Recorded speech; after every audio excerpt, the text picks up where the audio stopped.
C and C++ provide bitwise Boolean arithmetic operators for use with integers. Let's start with a working copy of our working.cpp program, and we'll paste this into the working project. And we'll create a couple of integers. These are unsigned integers. X equals 5, unsigned int y equals 10. And I'm going to use printf so I can format these in hex. So %08x, and I'm going to do 3 of those, and a new line.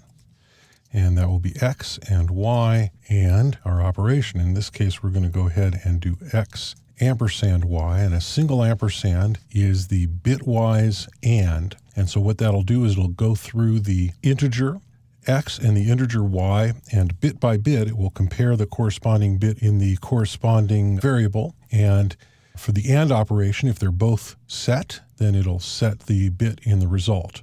Now, I happen to know that 5 is 0101 in binary and 10 is 1010. And so the AND of these two will be 0 because they don't have any common bits set. So I'll save this and I'll run it. And we see that the AND is 0. So we have 5, we have A, which is hex for 10, and we have 0 as the result. On the other hand, if we say OR, and that'll be true if the corresponding bits are set. And OR is a single vertical bar, and this is a bitwise OR. So I'll save this and run it. And we see we get an F, which is all the bits set. There's also an exclusive OR.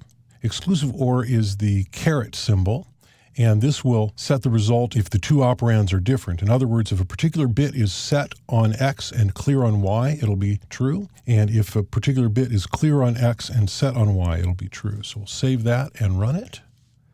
And we see we get F again. There's also a bitwise NOT. And so that one looks like this. It's a tilde. And that will simply flip all of the bits. So any bit that is set in X will be clear in the result, and any bit that is clear in X will be set in the result.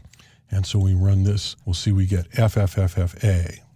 There's also shift operators for shifting left. So this will take any bits that are set, and it will shift them left by 4 bits, and it will leave the bits clear to the right of all of that. And so we'll run that, and we see the result is 50. And we can do the same to the right, and I'm just going to change this to make it 0x50, and when we shift to the right, it'll be 05. So in their natural state, these bitwise operators only work on integers, but they can be overloaded to work on different types. Now let's delete the working file and run clean to get set up for the next lesson.